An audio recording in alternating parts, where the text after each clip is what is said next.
धर्मराव बाबा आत्राम आणि त्यांच्या मुलीमध्ये जर लढत झाली तर त्यांच्या मुलीचा पराभव होईल असा दावा काँग्रेसचे नेते विजय वडेट्टीवार यांनी केलाय।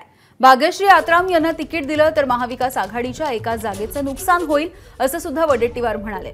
तर धर्मराव बाबांचा मार्ग सुकर करण्यासाठी मुलीची विरोधात भूमिका असल्याची चर्चा असल्याचं वडेट्टीवार यांनी सांगितलंय।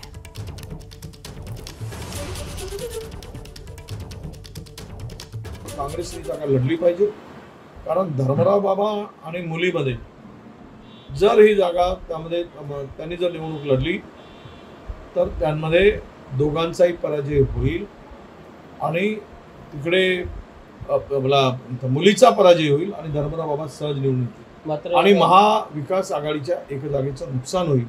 हे आम्ही आमच्या हायकमांडला आणि महाविकास आघाडीच्या नेत्यांना सांगितलं। लोकांमध्ये ती चर्चा आहे की मुलगी 10 ते 15 हजार मताच्या पेक्षा फार मतं घेणार नाही, ही जनतेमध्ये चर्चा आहे आणि धर्मराव बाबांचा मार्ग सुकर करण्यासाठी मुलींनी विरोधात भूमिका घेतली अशी पण चर्चा आहे।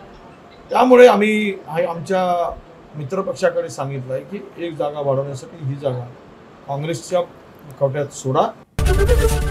एबीपी माझा, उघडा डोळे बघा नीट।